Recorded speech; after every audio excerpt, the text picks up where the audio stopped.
Hey everyone, welcome to Reddit Readout. Today we are checking out ProRevenge. Story 1. Former manager made my life hell and I finally got her fired. I was desperate to join a new job after my husband and I were both laid off last year. When I was offered a new role, I knew it would be a step down from what I was doing, but the manager and the team seemed great, and that part has not changed. However, since my manager Gary was so busy, he basically offloaded me to another manager, Jane Starr. I was supposed to be the connection point between my team and Jane, but it quickly became Jane micromanaging me. She would ask me to work through lunch, move/cancel vacation days, call at 11 p.m. on weekends, and order me around on phone calls. She also made nasty. Story 2. Greedy owner tries to rip off my friend, ends up paying him double. My first job out of college was for a local TV station. The owner was, and still is, the worst human being I've ever met. This guy has money, but he will cheat and lie, anything to get out of paying his bills. When I started working there, the owner had just signed a contract with DirecTV to become part of their broadcast package. Since they were at the time purely a local TV station, this meant that we had about 2 months to upgrade our system so that we can start broadcasting to DirecTV customers in the entire Bay Area. Every day that we fail to do this past the deadline means that the owner would suffer a penalty, per the contract. Not knowing about how any of this works, the owner hired a friend of mine to come in as a freelance consultant. My friend told him that for about $15,000 he can get a system that will automate the entire process, which of course this guy didn't want to pay. He tasked my friend with finding a cheaper way, around half, and to pay for all the hardware up front and get reimbursed later. Knowing what a piece of sh*t this guy is, I warned my friend not to front the money because he wouldn't get paid back. The guy just smiled and said, "Watch me." So he made it work, we went live on schedule and the owner was happy. Then my friend went in and presented the guy with the bill. Immediately the usual excuses starts, "Oh, I'm a little short this month, can I pay you later?" etc. etc. Then my friend pull out the trump card. Not only did my friend threaten to take all the equipments back and takes the station off the air, he reveals that in order to get the uplink working for cheap, someone had to come in every day and code the broadcast manually. It's not a terribly complicated procedure, takes less than 5 minutes, but of course no one else at the station knows how to do it but him.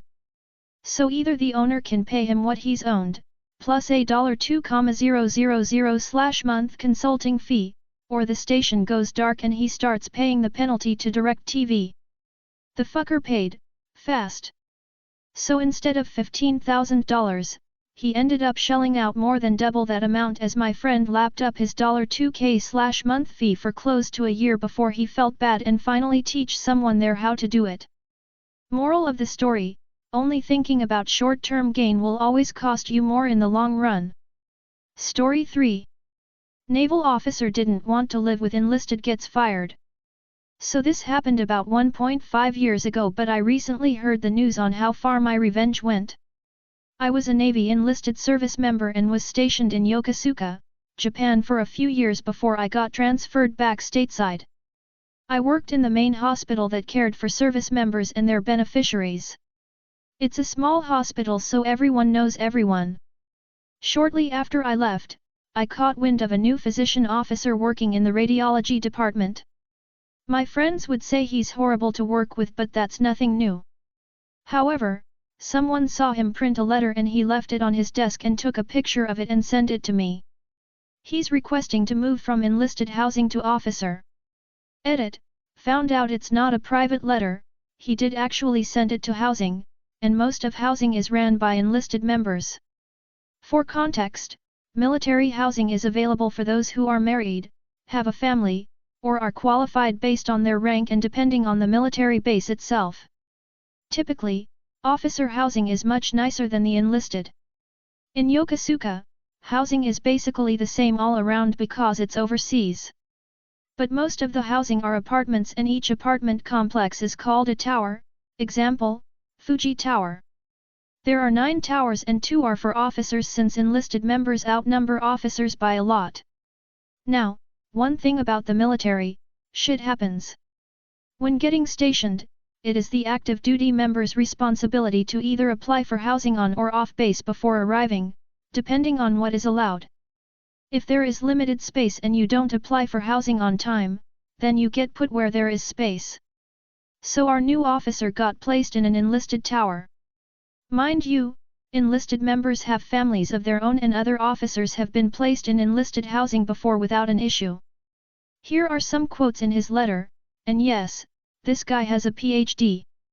I have many valid objections to living in a building of almost all enlisted and even many lower enlisted being an officer.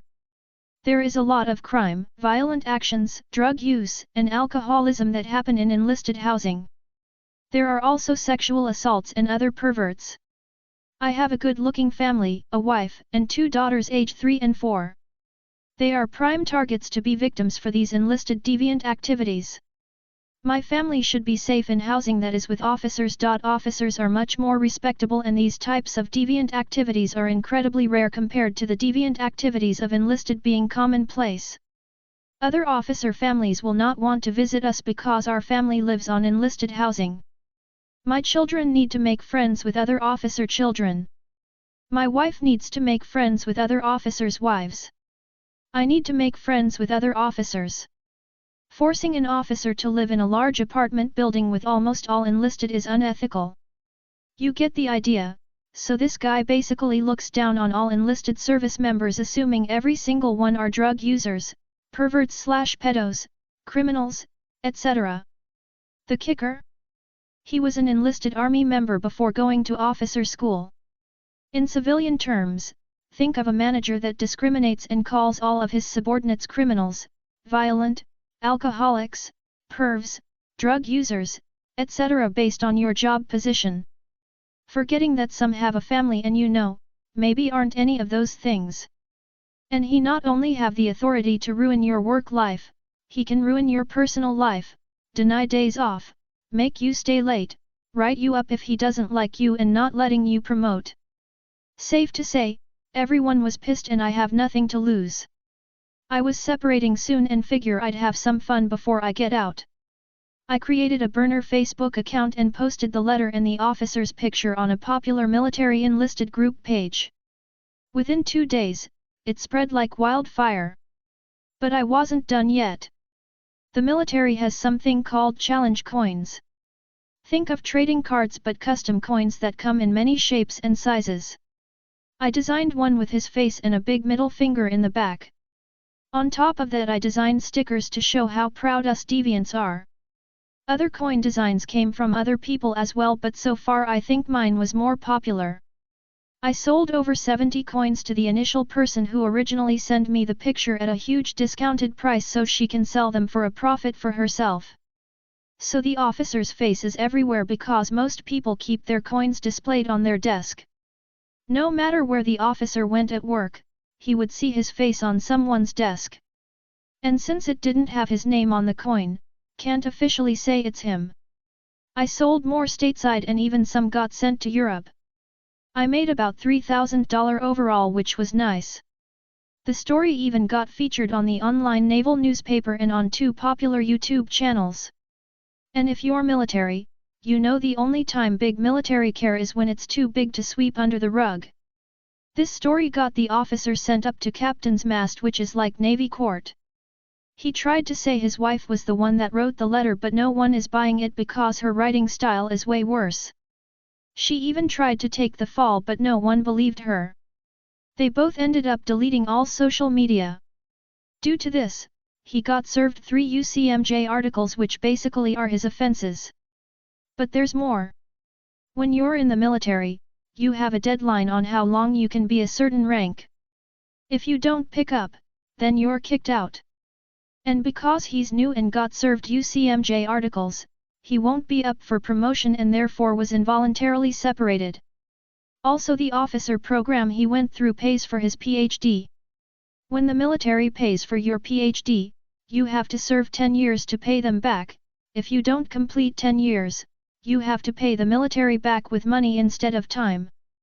So he lost his job and now has to pay back the military for his PhD, and since it takes a while for the paperwork to have him and his family sent back stateside, you can bet he socially suffered because no one worked with him. Edit. The hatchet became a symbol of enlisted deviance because in his letter he stated that two gangs were attacking each other with hatchets and other weapons at an enlisted housing unit. Story 4. How I got my boss's job and my co-workers a 15% rise. Hey Reddit, I can finally share my story because now it is all over. I am on mobile, also English isn't my mother language. And this is my first post ever on Reddit, so please be gentle, haha. And sorry for the long post. To the backstory. This all happened in an EU country, I don't say which one, sorry.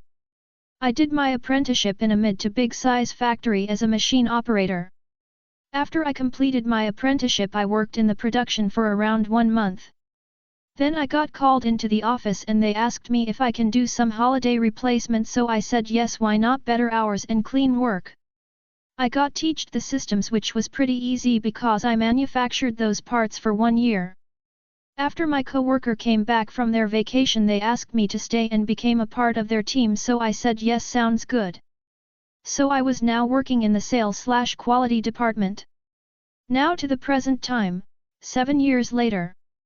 Our team increased from 5 worker to 15 because of restructuring, which helped us a lot. My boss retired last fall. And after Christmas we got a new young boss around my age, 27, who was a major asshole and sexist. We got a few weeks before him a new hire, a lovely young girl, age 19, which I trained her. If you are new you are doing some error, which is totally fine in my opinion. So I come in last Tuesday to hear my new boss screaming like a maniac at this young girl.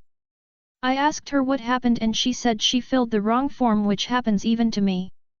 My boss noticed it and screamed at her, I paraphrase it. Boss, you stupid little slut, who dumb can you be to fill out the wrong form? I should fire you and make sure that you never find any work in this field again. Coworker started crying at this point. Then my boss stormed into his office and slammed the door shut. I asked my coworker if she's okay and she was still sobbing, so I brought her a coffee and took her to our office. Grandma, everyone loves here so much. I was at this point pretty pissed and told everyone what happened. After they learned what he did to our new coworker, 3 stormed into his office and quit after 25 years in this company. MX boss said to them that they are worthless and overpaid. They told us that a plan was formed, everyone will quit except for me for now. What my boss didn't know yet is we had a huge customer audit happening in 3 weeks, which I am the only certified to prepare for. If we fail this it would cost us 15 to 20 million euros and the customer would pull the contract. So after my boss learned that the whole department quit except for me, he was even more pissed. Boss, hey, why the hell did everyone quit? Me, maybe because you are asshole and a sexist pig? Boss, what did you just say, you asshole? Me, you know what I said, and do you remember the big audit in 3 weeks by customer X? Boss, yeah, what's about that? Me, you know that I am the only one certified to prepare it, right? Boss, yeah, and? Me, I quit Oswell because I do not want to work for such a asshole boss, CA. And walked right out to my other co-workers to say goodbye in the whole factory. The production VP noticed it and asked what happened, so I told him and he was pissed. He called the CEO, which I knew pretty well, and said, Robert, the shit hit the fan big time, come down to the production floor now. The CEO asked if it's important and the VP said, if you want to pass the audit in 3 weeks then move your ass down here now. So the CEO came running down with the entire C-suits and asked what's so important. Then I piped up and said our whole department quit today and won't come back until this motherfucker of boss gets removed and fired. Then they asked what happens and we told them. They were mad and asked how they can fix it. I said fire him and hire a better fit. Because I held the most trainings and qualifications, they asked me, which I gladly said yes. So we took off to my new office with my old department and the CEO in tow. My boss saw me and said arrogantly, decided to came back and beg for your job back, you little R-word? Me, nah, just to inspect my new office cause you are fired by now. He laughed and said that I am under him and only the CEO can fire him. So the CEO came around the little corner and said to my boss, "Get the fuck out of my company, you are fired, and I make sure that every company knows what you did." My ex-boss was white as a sheet. After that the CEO called the police and reported him trespassing. In the end I got a 70k raise and a bonus option which I declined and asked if we can split it for my co-workers. I don't need that much money, 1 million euro worth of bonuses. My CEO agreed and everyone got their job back and we complete the audit without any fails. The customer was happy and so we are too. If you have questions I will answer them in the commands. That's all for today. Please don't forget to like and subscribe.